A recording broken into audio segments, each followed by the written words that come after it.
Quand on regarde une carte du Maroc, rien de vraiment surprenant. Mais quand on zoome un petit peu sur le pays, on découvre quelque chose d'assez étrange.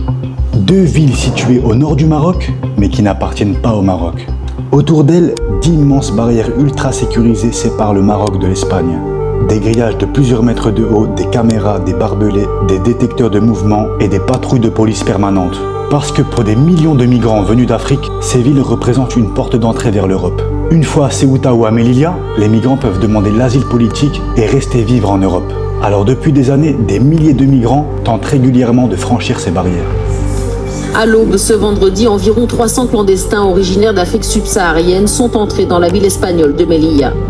Il s'agit de l'assaut le plus massif qu'a connu l'Espagne ces dernières années. Certains escaladent des barrières, d'autres essaient de contourner les murs par la mer. Ils se sont littéralement jetés sur le triple grillage haut de 7 mètres qui sépare l'Afrique de l'Europe. Beaucoup de migrants meurent en tentant de rentrer dans ces villes, ou se retrouvent coincés entre les forces marocaines et espagnoles. Ces frontières font partie aujourd'hui des plus dangereuses du monde. Mais pourquoi en 2026, il existe toujours des villes espagnoles sur le territoire du Maroc ?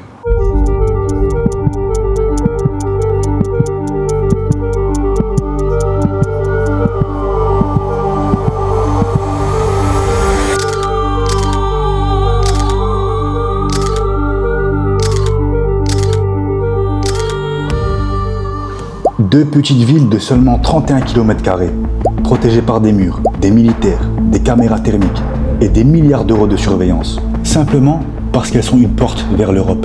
Plus de 170 000 personnes vivent dans ces deux villes espagnoles situées au Maroc. Pour des milliers de personnes venant d'Afrique subsaharienne ou même du Moyen-Orient, ces villes représentent une opportunité pour rejoindre l'Europe. Alors certains tentent l'impensable. À Ceuta, des migrants nagent parfois plusieurs kilomètres en pleine nuit pour contourner les barrières par la mer. Certaines nuits, jusqu'à 1500 personnes essaient de rejoindre la ville à la nage. D'autres tentent de franchir les grillages en groupe. Des centaines de personnes courent ensemble vers les clôtures, escaladent des barrières sous les gaz lacrymogènes et même parfois sous les tirs des militaires. Et très souvent, ça tourne au drame. En 2022, environ 2000 migrants ont tenté de forcer la frontière de Melilla en une seule journée. Les images ont choqué le monde entier. On voyait des dizaines de corps empilés à côté des barrières. Selon les autorités marocaines, environ 23 personnes sont mortes ce jour-là. Mais certaines ONG parlent plutôt de 27 morts et au moins 70 disparus. Et ça, c'est seulement un exemple parmi tant d'autres. En 2024, le Maroc affirme avoir empêché plus de 78 000 tentatives de migration illégale vers l'Europe. La même année, plus de 10 000 migrants seraient morts ou portés disparus en essayant de rejoindre l'Espagne. En fait, le Maroc coopère avec l'Union européenne pour freiner les migrants qui tentent d'aller vers l'Europe. L'objectif, c'est de les freiner avant qu'ils arrivent à Melilla ou à Ceuta. En échange, Rabat reçoit des centaines de millions d'euros d'aide, de matériel, de véhicules et de soutien européen pour contrôler les frontières. Mais en même temps, le Maroc est régulièrement accusé d'utiliser la migration comme moyen de pression politique contre l'Espagne.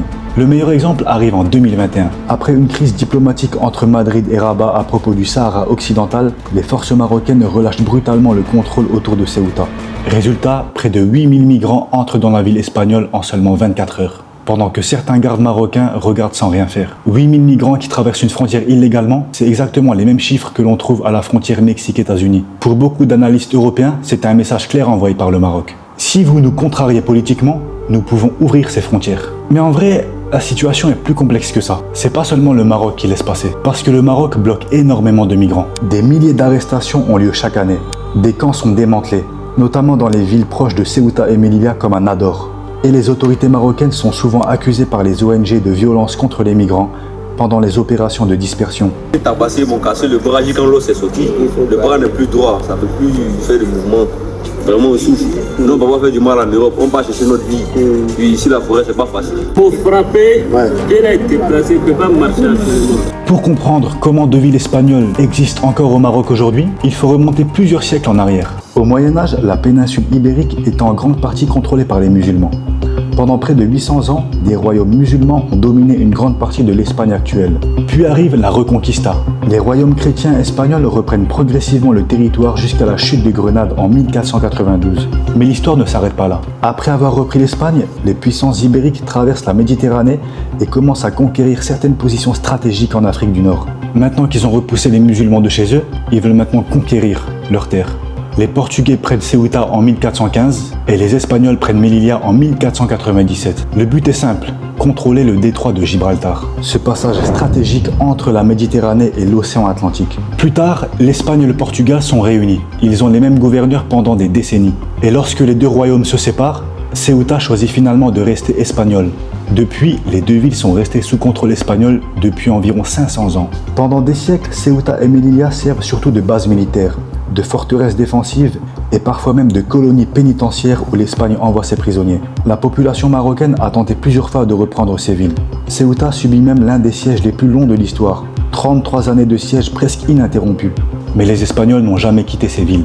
Au 19e siècle, après plusieurs conflits avec le Maroc, l'Espagne renforce encore plus ses frontières. Les frontières sont maintenant reconnues par traités signés par les pays. Puis arrive l'époque coloniale. Au début du XXe siècle, le Maroc est partagé entre un protectorat français et un protectorat espagnol. Mais l'Espagne affirme toujours que Ceuta et Melilla ne font pas partie du protectorat. Selon Madrid, ces villes sont espagnoles depuis bien avant la colonisation moderne de l'Afrique. C'est justement là que commence le désaccord actuel entre le Maroc et l'Espagne. Quand le Maroc retrouve son indépendance en 1956, il réclame immédiatement Ceuta et Melilla. Pour Rabat, ces villes sont les derniers vestiges du colonialisme européen en Afrique. Mais l'Espagne refuse catégoriquement. Madrid affirme que ces territoires sont espagnols depuis des siècles, exactement comme n'importe quelle autre ville du pays. Et aujourd'hui encore, le désaccord persiste. Le plus ironique dans l'histoire, c'est que l'Espagne adopte un raisonnement totalement contradictoire, notamment avec la ville de Gibraltar. Une ville située juste de l'autre côté du détroit appartient au Royaume-Uni depuis 1704. Et cette fois-ci, c'est l'Espagne qui affirme que Gibraltar est un reste du colonialisme anglais. Donc l'Espagne a le droit de prendre des villes au Maroc, mais d'autres pays, comme le Royaume-Uni, n'a pas le droit de prendre des villes en Espagne. Autrement dit, pour Ceuta et Melilla, l'Espagne dit que des siècles de contrôle sur ces villes suffisent à rendre un territoire légitime aux Espagnols. Mais pour Gibraltar, elle affirme le contraire. Et au milieu de cette crise entre le Maroc et l'Espagne, un autre problème apparaît. L'immigration. À partir des années 90, après l'entrée de l'Espagne dans l'Union européenne, Ceuta et Melilla deviennent des points d'entrée stratégiques vers l'Europe. L'Espagne construit alors progressivement les énormes murs qu'on connaît aujourd'hui. Les clôtures deviennent de plus en plus hautes, plus technologiques, plus militarisées. Mais malgré ça, les tentatives de passage continuent et certaines tournent au drame. En 2014 par exemple, plusieurs dizaines de migrants tentent de contourner la frontière de Ceuta à la nage pendant la nuit. Les gardes espagnols utilisent des balles en caoutchouc et du gaz lacrymogène pour les repousser dans l'eau. Au moins 15 personnes meurent noyées. L'affaire provoque un énorme scandale. Puis en 2021, les tensions explosent encore davantage. Après un désaccord politique entre le Maroc et l'Espagne à propos du Sahara, le Maroc relâche brutalement le contrôle de sa frontière. Résultat, en seulement quelques heures, environ 10 000 migrants entrent dans la ville de Ceuta. Un chaos total. L'Espagne accuse encore le Maroc d'utiliser l'immigration comme pression politique.